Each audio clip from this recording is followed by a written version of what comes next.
Hello student, हम लोग आज के लेक्चर में नॉमनक्लेचर पढ़ने वाले हैं, यानी कि नॉमनक्लेचर चैप्टर की शुरुआत करने वाले हैं। ठीक है, इसमें कुछ छोटी छोटी पॉइंट्स हैं, यानी छोटे छोटे पॉइंट्स हैं जिनको आपको ध्यान रखना है। और इसमें सबसे पहले एक इम्पोर्टेंट टॉपिक के बारे में बात कर लेते हैं, और उस टॉपिक का नाम है priority order of functional group, जिसे हम डॉन भी बोलेंगे। क्या बोलेंगे? डॉन। अब देखिए, ये जो लिखा गया है, जितने भी आपको 13 दिख रहे हैं, इन्हीं प्रियोरिटी ऑर्डर के हिसाब से हम नंबरिंग भी करते हैं, नेमिंग भी करते हैं। तो ये सारी चीज़ें होती हैं। मतलब कुल मिला के जो नॉमनक्लेचर है वो इसके ऊपर डिपेंडेंट है। ठीक है, और अगर इसमें प्रियोरिटी ऑर्डर आपको समझ में आ जाता है तो आपको ये पता चल जाएगा कि किसको हम फंक्शनल ग्रुप की तरह मतलब काम में लेंगे और किसको साइड ब्रांच के रूप में। ठीक है, इसलिए इसको ध्यान रखिएगा। तो हम लोग बात कर लेते हैं इसमें डॉन के बारे में। और जो आपको दिख रहा है COOH, अगर इन सभी में देखा जाए तो ये सबसे टॉप पे रहेगा। बात समझ में आ रही? उसके बाद इसका नंबर, उसके बाद इसका नंबर। कहने का मतलब ये है कि अगर ये दोनों ग्रुप आपको दिख जाते हैं तो ये डॉन की तरह बिहेव करेगा और ये बिहेव करेगा एज अ साइड चेन इसकी तरह। ठीक है, तो हम इनके नाम के बारे में बात कर लेते हैं। देखिए, COOH को बोला जाता है कार्बोक्जिलिक ग्रुप। हम इसको बोलते हैं कार्बोक्जिलिक एसिड, आप ये बोलते हैं। अगर SO3H की बात करी जाए तो इसको बोला जाता है सल्फोनिक एसिड, तो इसको हम बोलते हैं सल्फोनिक एसिड। अगर हम इसकी बात करें तो ये होता है एनहाइड्राइड, तो इसको हम बोलते हैं एनहाइड्राइड। और ये ऐसा ग्रुप दिखा COOR, तो इसे हम लोग नाम दे देते हैं एस्टर। क्या नाम देते हैं? एस्टर नाम देते हैं। तो इसका नाम होता है एस्टर। ठीक है, अगर इसकी बात करें COX की, तो इसको बोला जाता है एसिड हैलाइड। एसिड हैलाइड ये नाम होता है। इसकी बात करें तो CONH2 को बोला जाता है एमाइड, ये बोलते हैं। CN को बोला जाता है साइनाइड, इसको बोलते हैं साइनाइड। ठीक है, अगर NC को बोला देखें तो इसको बोला जाता है आइसोसाइनाइड, तो ये होता है आपका आइसोसाइनाइड। इसको बोलते हैं CHO, आप इसे लिख सकते हैं ऐसे भी कि CHO, और ये आपका होता है एल्डिहाइड, तो इसको बोलते हैं एल्डिहाइड। अगर हम इसकी बात करें COR, आप इसे बोलते हैं कीटोन, तो ये आपका है कीटोन। और OH को बोला जाता है एल्कोहल। और अगर देखें तो SH को बोला जाता है थायो एल्कोहल, आप ये बोलते हैं। ठीक है, NH2 को बोलते हैं एमीन। तो ये जो आप देख रहे हैं ये इनके नाम होते हैं। जब भी आपको COOH दिखे तो आप समझ जाएंगे इसका मतलब ये कार्बोक्जिलिक एसिड है। SO3H दिख जाए तो सल्फोनिक एसिड है। COCO ऐसे दिखे, COOCO ऐसे दिखे, तो ये होता है आपका एनहाइड्राइड। COOR को बोलते हैं एस्टर, और COX को बोला जाता है एसिड हैलाइड। CONH2 को बोलते हैं एमाइड। CN को बोलते हैं साइनाइड। NC को बोलते हैं आइसोसाइनाइड। CHO को बोलते हैं एल्डिहाइड। COR को बोलते हैं कीटोन। OH को एल्कोहल। SH को थायो एल्कोहल। NH2 को हम बोलते हैं एमीन। ध्यान रखने वाली बात इसमें यह है कि ये सभी के सभी जो ग्रुप आपको देख रहे हैं ये फंक्शनल ग्रुप होते हैं और ये बिहेव करते हैं डॉन की तरह। ठीक है, अब देखिए प्रियोरिटी ऑर्डर को कैसे ध्यान में रखेंगे। तो सबसे पहले आपको क्या नजर आया था, आपको नज़र आया था कार्बोक्सिलिक एसिड, उसके बाद आपको नज़र आया था सल्फोनिक एसिड, उसके बाद बात करते थे तो एनहाइड्राइड, उसके बाद नंबर आता है एस्टर का, उसके बाद एसिड हैलाइड, उसके बाद amide, cyanide, isocyanide, aldehyde, ketone, alcohol, thioalcohol और एमीन। ध्यान इसमें क्या रखना है, अभी सारी चीज़ें पढ़ेंगे बट हम कुछ बेसिक चीज़ों को पहले बता देते हैं। आप इसे पूरे अच्छे तरीके से ध्यान रखिएगा, इसे अच्छे तरीके से इसको ध्यान रखिएगा, इसमें सभी को ध्यान रखिएगा। एक बार के लिए इसको नहीं भी ध्यान रख सकते हैं लेकिन इसको रखना पड़ेगा, ठीक है। अगर यहाँ पर दे दिया आपको साइनाइड और आइसोसाइनाइड, इसमें से किसको आप डॉन की तरह मानेंगे तो हम बोलेंगे साइनाइड को। अगर आपको एल्डिहाइड, कीटोन, एल्कोहल तीनों दे दिया है तो इसमें डॉन की तरह कौन बिहेव करेगा तो एल्डिहाइड। अगर कीटोन और एल्कोहल है तो इसमें कीटोन। अगर एल्कोहल और एमीन दे दिया है तो इसमें एल्कोहल डॉन की तरह बिहेव करेगा, बाकी सब के सब फिर साइड चेन की तरह बिहेव करेंगे। कुल मिला के बात ये हो रही है कि जब नंबरिंग की बात आएगी तो हम इनका ध्यान रखते हैं और ये सारी चीज़ें हम आगे पढ़ने वाले हैं, ठीक है। कुल मिला के डॉन को अच्छे तरीके से ध्यान रखिएगा। हाँ जी, कुछ पॉइंट्स के ऊपर और हम बात करेंगे जिन्हें हमें ध्यान रखना है आईपीएससी नॉमेनक्लेचर के अंदर, ठीक है। चलिए हम यहाँ पर लिखेंगे point to be remember, point to be remember for IPSC naming. हमें कौन कौन से पॉइंट्स नॉमेनक्लेचर के टाइम ध्यान रखना है ये देख लेते हैं। देखिए इसमें सबसे पहले जो सबसे इंपॉर्टेंट होता है वो सिलेक्शन होता है, ठीक है। सिलेक्शन के बाद अगर किसी की बारी आती है, जैसे मोस्टली आप 4 पॉइंट्स इसमें ध्यान रखिए, ठीक है। सिलेक्शन के बाद अगर बात करेंगे तो नंबरिंग के बाद अगर बात करें यहाँ पर तो नेमिंग। ये सब आपको बात समझ में आएगी, अभी थोड़ी देर तक कुछ नहीं समझ में आएगा कि ये पता नहीं क्या हो रहा है। चौथा आता है प्रियोरिटी ऑर्डर, हम इसकी बात करेंगे, ठीक है। इसी के बेस पर हम आईपीएससी नॉमेनक्लेचर या आईपीएससी नेमिंग करेंगे, ठीक है। चलिए एक बात कर लेते हैं यहाँ पर फॉर्मूले की कि इसमें फॉर्मूला कौन सा यूज होता है। तो नॉमेनक्लेचर यानी कि नेमिंग लिखते समय हमें फॉर्मूले के ऊपर फोकस करना होता है। इसमें फॉर्मूला में सबसे पहले देखते हैं साइड ब्रांच के बाद आती है पेरेंट चेन के बाद आता है बॉन्ड, और बॉन्ड के बाद आता है डॉन, और डॉन का मतलब होता है फंक्शनल ग्रुप, सबसे लास्ट में आता है। अगर फंक्शनल ग्रुप और साइड चेन में देखें तो सबसे पहले हम किसको लिखते हैं साइड चेन को, उसके बाद किसकी बारी आती है पेरेंट कार्बन चेन, इसको बोलते हैं पेरेंट कार्बन चेन, तो पीसीसी आप बोल सकते हैं पेरेंट कार्बन चेन। फिर बॉन्ड आता है, उसके बाद क्या आता है फंक्शनल ग्रुप यानी कि डॉन, इसकी बारी आती है, ठीक है। एक एग्जांपल हम यहाँ पर ले लेते हैं सी और सी,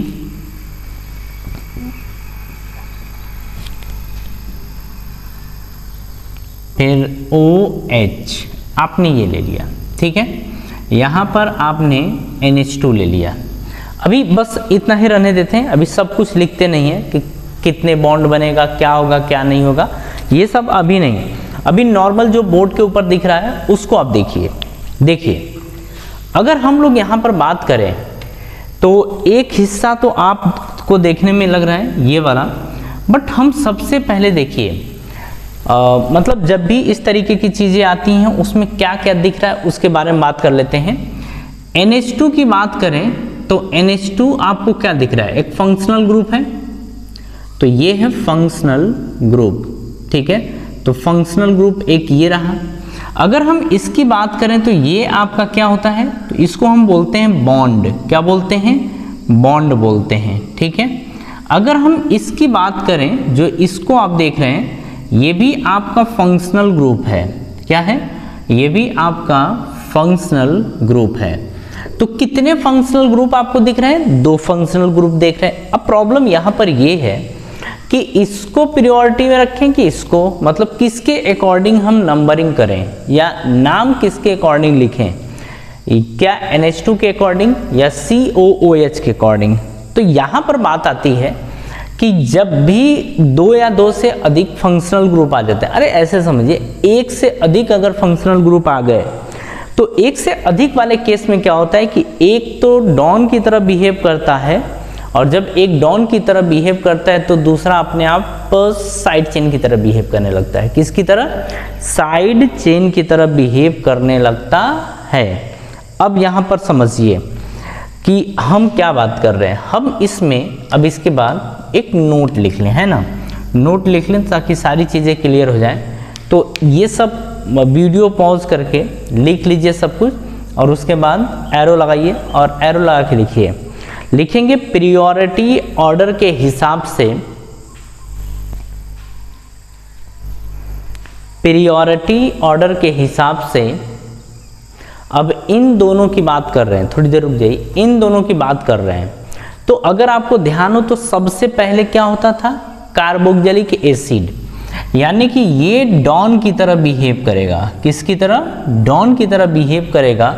जब वो डॉन की तरह बिहेव करेगा तो ये किसकी तरह बिहेव करने लगेगा? साइड चेन की तरह। किसकी तरह? साइड चेन की तरह बिहेव करने लगेगा। मतलब ऐसे समझिए, इन दोनों में से अगर देखा जाए तो डॉन कौन होगा? तो डॉन होगा जिसकी प्रायोरिटी ऑर्डर सबसे ज़्यादा थी, मतलब जो सबसे ऊपर था वो डॉन होगा, बाकी क्या होंगे? साइड चेन की तरह। ठीक है, अब लिखिए प्रायोरिटी ऑर्डर के हिसाब से फर्स्ट वाला डॉन होगा, फर्स्ट वाला डॉन होगा, जबकि नहीं ऐसे लिखिए, फर्स्ट वाला डॉन होगा, बाकी सभी साइड चेन होंगे, बाकी सभी साइड चेन होंगे। तो देखिए हम क्या बोल रहे हैं यहाँ पर कि ये आपका बन गया डॉन, ये आपका डबल बॉन्ड, और ये आपका बन गया साइड चेन। तो फिलहाल इतनी बात ध्यान रखिए। सबसे इम्पोर्टेंट इसमें क्या था? इसमें सबसे इम्पोर्टेंट ये था कि अगर मान लीजिए ये 2 चीज़ें दी गई हैं तो दोनों तो फंक्शनल ग्रुप हैं, बट अब दोनों में से किसी एक को चूज करना पड़ेगा। तो जिसका प्रायोरिटी ऑर्डर में या जो सबसे टॉप पे था वो डॉन कहलाएगा। तो जब वो डॉन कहलाएगा तो दूसरा अपने आप क्या कहलाने लगेगा? Side chain. ओके, तो ये चीज़ है, ये बहुत ही इंपॉर्टेंट चीज़ है, मतलब एकदम मज़ेदार चीज़। आप इस चीज़ को ध्यान रखिएगा, एकदम अच्छे तरीके से आप सारी चीज़ें सीख जाएंगे। ठीक है, सारी चीज़ें आप सीख जाएंगे। अब कुछ और चीज़ हम बता देते हैं, छोटी छोटी चीज़ें, उसको ज़रा ध्यान रखिएगा। चलिए एक हम लोग बात कर लेते हैं, आप इसे याद रखिएगा। अब हम नंबर ऑफ सिंगल बॉन्ड की बात करते हैं, ठीक है, या नंबर ऑफ सिग्मा बॉन्ड। फिर हम देखेंगे, एक तो ये हो गया number of pi bond, number of pi bond. अब इसमें ज़रा समझते हैं। इसमें सबसे पहली चीज़ ये है कि अगर हम नंबर ऑफ सिग्मा बॉन्ड की बात करें तो देखिए, सिंगल बॉन्ड अगर होगा तो सिंगल बॉन्ड में केवल एक सिग्मा बॉन्ड होता है, और सिंगल बॉन्ड में कोई पाई बॉन्ड नहीं होता है। मतलब हम कहेंगे नो पाई बॉन्ड, मतलब कोई भी पाई बॉन्ड नहीं होता है। दूसरे की अगर हम लोग बात करें, डबल बॉन्ड है। ये कौन सा बॉन्ड है? तो इसको हम बोलते हैं सिंगल बॉन्ड, आप ये बोलते हैं। इसको आप बोलते हैं डबल बॉन्ड। अब यहाँ पर चीज़ें समझिएगा, अगर हम इसकी बात करें तो इसमें एक सिग्मा बॉन्ड होता है और इसी के अंदर एक पाई बॉन्ड होता है। कहने का क्या मतलब है? कहने का मतलब ये है कि जो डबल बॉन्ड होता है उस डबल बॉन्ड में एक सिग्मा बॉन्ड और एक पाई बॉन्ड होता है, ठीक है। अब यहाँ पर अगर सपोज करिए ट्रिपल बॉन्ड हुआ तो सबसे पहले इसको क्या बोलते हैं? इसको हम बोलते हैं ट्रिपल बॉन्ड, आप ये बोलते हैं। अगर हम इसकी बात करें तो इसके अंदर एक ही सिग्मा बॉन्ड होता है। कितने सिग्मा बॉन्ड? एक सिग्मा बॉन्ड होता है। और अगर ट्रिपल बॉन्ड में देखा जाए तो 2 पाई बॉन्ड होता है। कितने पाई बॉन्ड होते हैं? 2 पाई बॉन्ड होते हैं। तो ये सब चीज़ें आपको फिलहाल ध्यान रखनी है। ध्यान क्या रखना है कि जो सिग्मा बॉन्ड सिंगल बॉन्ड होता है उसमें एक सिग्मा बॉन्ड होता है और कोई पाई बॉन्ड नहीं होता है। जो डबल बॉन्ड होता है उसमें एक सिग्मा बॉन्ड होता है और एक पाई बॉन्ड होता है। जो ट्रिपल बॉन्ड होता है उसमें एक सिग्मा बॉन्ड होता है और 2 पाई बॉन्ड होते हैं। ये बातें आपको ध्यान रखनी फिलहाल, ठीक है, ये बात आपको ध्यान रखनी है। अब चलिए एक आध 2 क्वेश्चंस कर लेते हैं, है ना, इसके ऊपर बेस्ड, इस पे बेस्ड क्वेश्चन कर लेते हैं। वीडियो पॉज करके आप इसको कॉपी कर लीजिए, ठीक है। चलिए हम आगे बढ़ते हैं। अब आगे में ये बढ़ते हैं कि हमारे पास कुछ एग्जाम्पल हैं, उन एग्जाम्पल्स की बात कर लेते हैं। जैसे कार्बन ये रहा और चारों तरफ आपने लगा दिए हाइड्रोजन, ये लगा दिया। आपको पता है कि कार्बन कितने बॉन्ड बनाता है? तो कार्बन 4 बॉन्ड बनाता है। कितने बॉन्ड? 4 बॉन्ड। अब चलिए अगर बात करें सिंगल बॉन्ड है यानी सिग्मा बॉन्ड, ये भी सिंगल बॉन्ड है यानी सिग्मा बॉन्ड, सिंगल बॉन्ड यानी सिग्मा बॉन्ड, सिंगल बॉन्ड यानी सिग्मा बॉन्ड। अगर इस क्वेश्चन के अंदर पूछ दिया फर्स्टली कि नंबर ऑफ सिग्मा बॉन्ड, तो नंबर ऑफ सिग्मा बॉन्ड कितना है? 4 है, क्योंकि 1, 2, 3 और 4।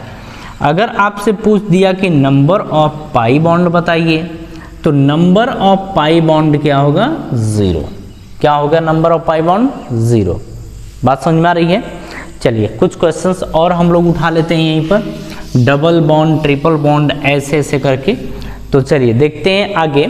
सेकेंड एग्जाम्पल के अंदर अगर कार्बन है, कार्बन के बीच डबल बॉन्ड है, यहाँ पर सपोज कर लीजिए एक हाइड्रोजन, एक हाइड्रोजन, एक हाइड्रोजन, एक हाइड्रोजन, ये रहा। ये आपके सामने क्वेश्चन है, आपको बताना है नंबर ऑफ सिग्मा बॉन्ड और पाई बॉन्ड, ठीक है। सबसे पहली बात कर लेते हैं नंबर ऑफ सिग्मा बॉन्ड की। तो नंबर ऑफ सिग्मा बॉन्ड की बात कर रहे हैं, फिर हम बात करेंगे नंबर ऑफ पाई बॉन्ड की। तो अब जरा यहाँ पर गौर से समझिएगा, सिग्मा बॉन्ड और पाई बॉन्ड में एक सिग्मा बॉन्ड तो ये रहा, एक सिग्मा बॉन्ड ये रहा, यहाँ पर एक सिग्मा बॉन्ड, यहाँ पर सिंगल बॉन्ड में केवल क्या होता है? Sigma bond. अब ये डबल बॉन्ड है तो डबल बॉन्ड में एक सिग्मा बॉन्ड होगा और एक पाई बॉन्ड होगा, ऐसा होता है। तो टोटल सिग्मा बॉन्ड की बात करें तो 1, 2, 3, 4 और 5, तो टोटल कितने? 5 सिग्मा बॉन्ड, सॉरी यहाँ पर 5 सिग्मा बॉन्ड है। और अगर पाई बॉन्ड की बात करें तो केवल एक ही पाई बॉन्ड है, क्योंकि डबल बॉन्ड में केवल एक पाई बॉन्ड होता है, यानी पाई बॉन्ड कितना हो गया? 1 हो गया, ठीक है। चलिए एक और क्वेश्चन उठा लेते हैं। कार्बन है, फिर कार्बन है, यहाँ पर ट्रिपल बॉन्ड कर दीजिए, हाइड्रोजन और हाइड्रोजन। नॉर्मल क्वेश्चन, इसी को समझिए। क्या कार्बन हाइड्रोजन के बीच में केवल सिग्मा बॉन्ड? कार्बन हाइड्रोजन के बीच में केवल सिग्मा बॉन्ड। कार्बन कार्बन के बीच में एक सिग्मा है और 2 पाई बॉन्ड है, क्योंकि ट्रिपल बॉन्ड में आपको बताया गया था कि एक सिग्मा होता है और 2 पाई होते हैं, ठीक है। चलिए सबसे पहली बात कर रहा है कि नंबर ऑफ सिग्मा बॉन्ड। अगर सिग्मा बॉन्ड की बात कर रहे हैं तो सिग्मा बॉन्ड कितने होंगे? 1, 2 और 1, 3, तो 3 सिग्मा बॉन्ड हो गए।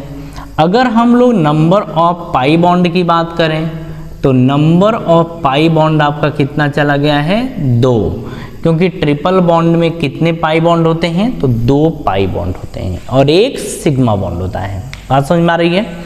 तो ये हो गया आपका, जरा कॉपी करिए।